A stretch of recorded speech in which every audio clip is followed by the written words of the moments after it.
When it comes to giving speeches like students, we all would love to give an opening like this. You know, I've never understood how imagining the audience naked was supposed to make you less nervous. Honestly, I'm just uncomfortable right now, especially with Mr. Wardle. Using humor and getting a reaction of laughter from the audience is the best feeling and one of the best, most effective ways to open any speech. But at the same time, it's very difficult to make an audience laugh. And if you're not used to public speaking or being funny on stage, if that doesn't come too naturally to us, this might not be the best route to take. So what can we do instead? A very simple opening that's not too over the top and that anybody can do and engage an audience from the very beginning is to simply start with a story. Here's an example by Tim Urban. So in college, I was a government major, which means I had to write a lot of papers. Now, when a normal student writes a paper, they might spread the work out a little like this. So, you get started maybe a little slowly, but you get enough done in the first week that with some heavier days later on, everything gets done and things stay civil. And I would want to do that like that. That would be the plan. I would have it all ready to go, but then actually the paper would come along, and then I would kind of do this. And that would happen every single paper. Observe how he uses slides and starts his presentation with an engaging story. Now, again, we all might not be able to perform humor as well as Tim Urban does. But at the same time, we can use a story that's a lot simpler. Here's an example by Sarah Abushar in her Howard commencement address.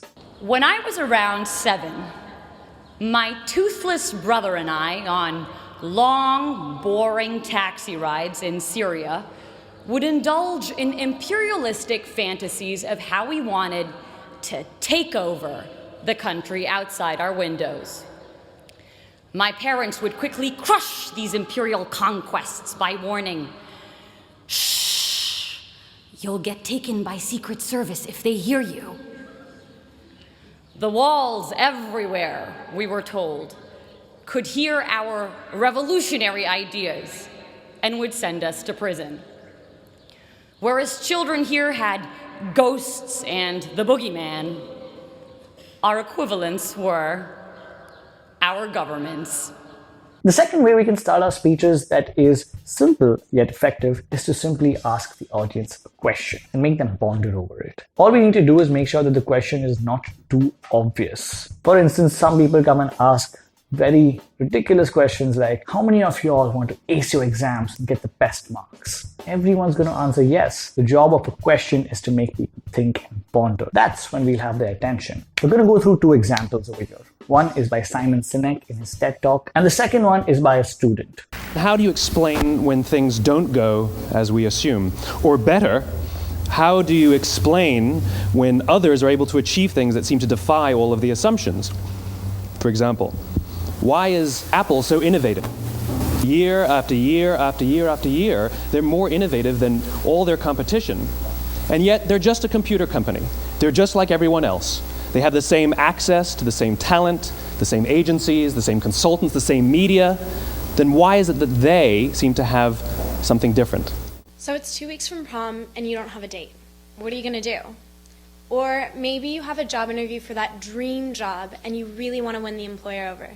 But how do you make sure they'll like you? And the last and final way to start your speech with impact, which can be applied to either of these, whether it's a question or a story, is to simply start with silence. The following speech is from an international speech contest delivered by world champion of public speaking, Aaron Beverly. The person you're seeing on the screen right now is the moderator of the event. And the reason you're going to hear the crowd laugh right now is because he's reading out Aaron's 57-word long title. The main thing to notice is when Aaron comes on stage, how he uses silence to effectively open his speech.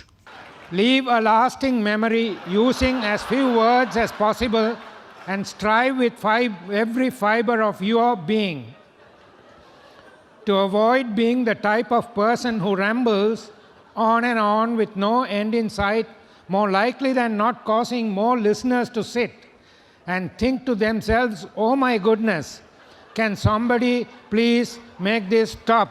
Aaron Beverly.